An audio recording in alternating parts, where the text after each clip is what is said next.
Imagine que você está chegando na casa da sua namorada após um desentendimento. Agora imagine quando você chega na casa dela, ela virou um zumbi.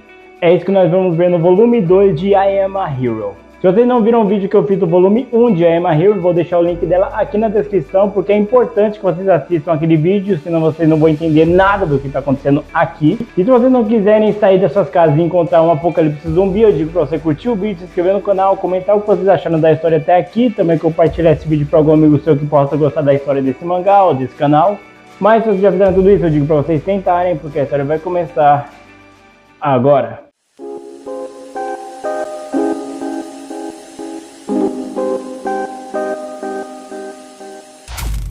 A história começa exatamente onde o volume 1 parou, com Hideo indo até a casa da namorada dele, a Teco, e ela começa a agir de maneira muito estranha, ela começa a atacar ele. Como ele pensa que ela deve estar alcoolizada e está muito brava por conta disso, ele não acha nada estranho ela estar agindo daquela forma violenta com ele. Ele tenta segurar ela, conter ela com a porta, e ela começa a morder a porta, tanto que os dentes dela acabam quebrando. O Hideo, como ele vê que ela está totalmente descontrolada, ele decide ligar para a ambulância para eles tentarem, sei lá, ir lá ajudar ele de alguma maneira. Acontece que a Teco, ela consegue, pelo buraco onde colocam as cartas, passar a mão dela e puxar a cabeça do Teco lá para dentro. Acontece que como ela estava machucando muito ele naquela situação, ela acaba mordendo a mão dele. Só que como ela havia quebrado os dentes mordendo a porta, isso não machuca tanto ele assim. Ele então percebe como que estava a casa da Teco enquanto ele esteve fora. Ele até mesmo repara que ela deixou os mangás do Nakata que ela gostava meio que separados para ir para o lixo. E pela primeira vez ela arrumou os mangás que o Hideo tinha escrito, coisa que ela parecia não dar tanta importância assim. E que além disso ela deixou uma carta para ele falando que se ela morresse sem estar maquiada era para ele não olhar para o rosto dela. O Hideo, então, vendo toda essa situação, ele tira o boné dele e coloca no rosto da Teco, já que ela não queria que ele visse ela sem maquiagem. Ele também pega um lenço e acaba recolhendo os dentes dela que haviam quebrado. O problema é que enquanto ele está falando e fazendo tudo isso, aparece um zumbi que está indo na direção dele. Ele meio que no impulso abre a porta para se defender, fazendo com que a Teco acabe atacando aqueles zumbis e eles caiam pela escada abaixo. O Hideo, então, ele decide simplesmente levantar e ir no banheiro, e como ele não sabe exatamente o que está acontecendo, ele decide ligar a televisão. Na televisão os repórteres mostram que está um caos, tem vandalismo acontecendo, muitos acidentes, coisas estão pegando fogo, e até mesmo o piloto do helicóptero parece que foi infectado por esse vírus também, e ele acaba atacando o repórter que estava mostrando todas as coisas que estão acontecendo. O Hideo, ele decide ficar passando de canal em canal até que ele acaba caindo em um canal de anime, o que ele acha muito mais interessante de ficar assistindo. Assistindo aquele programa de anime, ele começa a pensar com ele mesmo como a indústria de mangás e animes ela acabou meio que sendo deturpada, porque agora pessoas só idolatram os clássicos são o que importa, não importa os animes e mangás que estão sendo lançados. Os antigos sempre são os melhores. Ele acha isso uma puta de uma hipocrisia. Enquanto ele está nesse debate, a Teco volta ali, só que dessa vez ela não consegue mais mover as pernas, então ela está se arrastando. Vendo a situação dela, ele acredita que ela quer que ele leve ela para o hospital. O Hideo então coloca ela nas costas, só que ela não para de tentar morder ele. E de novo, como ela não tem mais os dentes, então não machuca ele as mordidas. O problema é que como ela está totalmente fora de controle, ele acaba pegando uma faca. E é quando aquele amigo imaginário dele aparece. Os dois começam a debater sobre aquela situação, só que o amigo dele fala que o Hideo já sabe que a Teco está morta há muito tempo. E percebendo isso, ele decide matar de uma vez a Teco.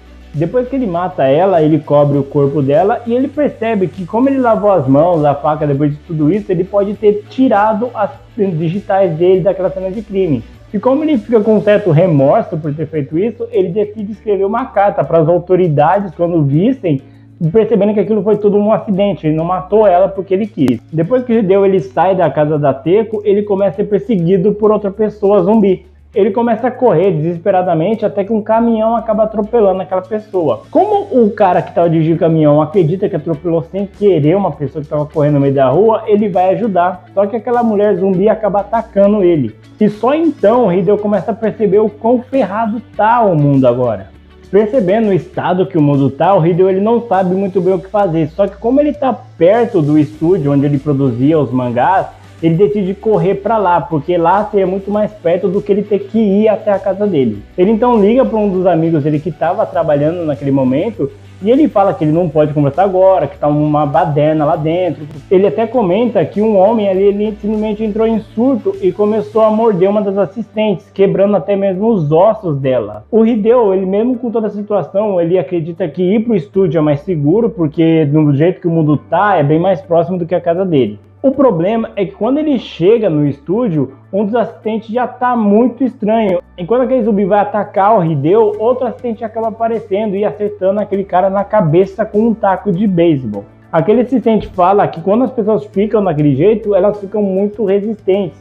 Tanto que mostra que a porrada com o taco de beisebol que ele deu na cabeça daquele cara afundou o crânio dele, só que de alguma maneira ele continua vivo. Ele então começa a espancar aquele zumbi até que ele acaba finalmente morrendo. Aquele homem fala que depois que tudo isso daí deu merda, ele começou a meio que mexer nos registros, porque ele tem uma chave do armário, digamos assim, de cada um dos funcionários ali. E ele até mesmo descobriu um relacionamento entre uma menina e o chefe ali deles, por isso que ele era mais brando com ela e tal. Ele fala que ele basicamente descobriu o podre de todo mundo que trabalhava ali. Nenhum dos dois ali sabe o que está acontecendo, a televisão não explica exatamente o que está acontecendo, só falam para as pessoas se esconderem, ficarem em suas casas, só que o que está acontecendo ninguém sabe explicar. E é quando a assistente deles que estava ali, eles achavam que ela estava morta, aparece, só que ela está muito inchada. Então aquele assistente fala para o Hideo pegar alguma coisa que possa ser considerada uma arma, porque eles vão ter que se livrar daquela mulher se quiserem ficar vivos.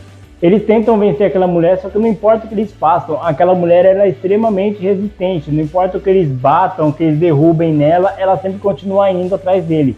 Até que eles acabam encontrando um spray e um isqueiro, fazendo uma espécie de lança-chamas que acaba finalmente matando aquela mulher. Depois que eles saem de lá, eles começam a debater o que eles devem fazer agora.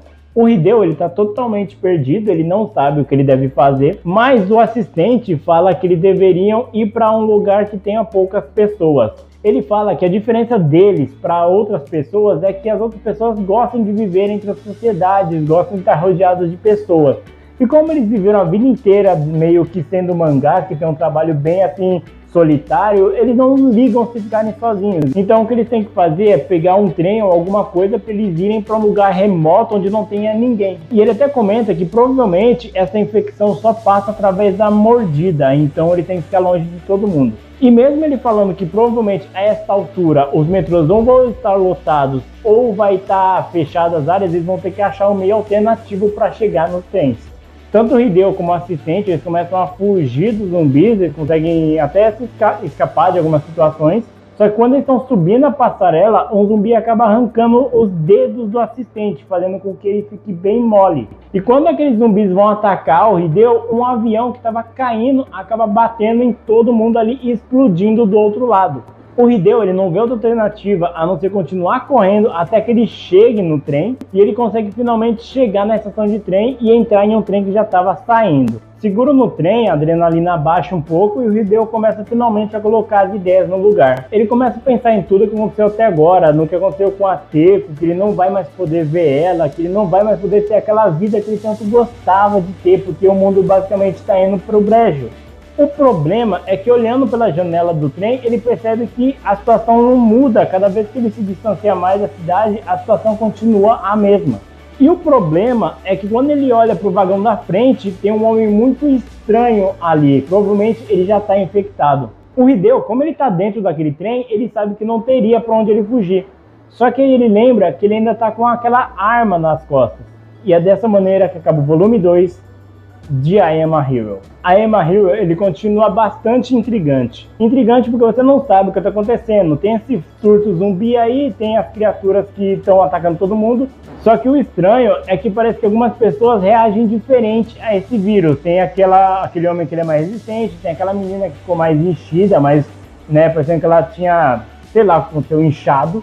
E nós não temos tantas explicações assim. Os personagens supõem que é um vírus, uma espécie de infecção que está acontecendo, que passa através das mordidas, mas é só isso. Você não sabe tanto o que está acontecendo ali agora. Uma coisa, porém, que me incomoda um pouco na história até esse momento é a falta de seriedade do que está acontecendo. Então, por exemplo, você acabou de ter essa situação tensa entre o Hideo e a Teco, Depois disso, depois que a situação meio que se resolve, o Hideo age como se nada tivesse acontecido. Ele começa a falar sobre a indústria de mangás, ele começa a ver os noticiários da TV que mostram que o mundo está acabando, só que ele decide muito mais mudar para uma coisa menos assim tensa do que meio que focar no que de fato está acontecendo. Isso me incomoda um pouco, saca? Você pode até falar, tá, Matheus, mas ele tá fazendo isso porque ele quer tirar a atenção dessa coisa tensa, ele não quer pensar nisso, ele quer focar em outra coisa. Sim, eu concordo, também penso assim. O problema é que quando a sua vida depende disso, não faz muito sentido você querer tirar o foco, você só quer sobreviver. Por mais irracional que seja o seu pensamento,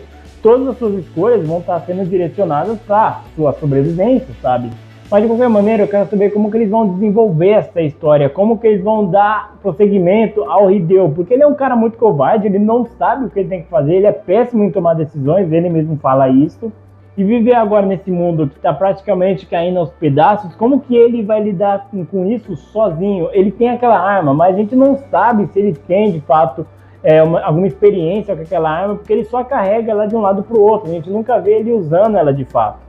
Eu descobri recentemente que tem um live action do mangá de I Am a Hero. Se vocês quiserem, eu posso trazer o vídeo dele aqui pro canal. Como eu não li todo o mangá, pode ser que eu não tenha uma visão tão fechada assim nessa adaptação. Então, se vocês quiserem que eu traga essa adaptação em live action aqui pro canal, deixa aqui nos comentários que eu posso trazer ela pra cá. Diz aí o que vocês estão achando de I Am a Hero. Vocês querem que eu continue trazendo a história dele aqui no canal? Deixa aqui nos comentários para eu saber o que vocês acharam dessa história. Também não se esqueça de curtir o vídeo, se inscrever no canal, comentar o que vocês estão achando da história até aqui. Também compartilhe esse vídeo para algum amigo seu que possa gostar da história desse mangá ou desse canal. Mas então é isso, pessoal. Agradeço bastante a audiência de vocês. E até mais.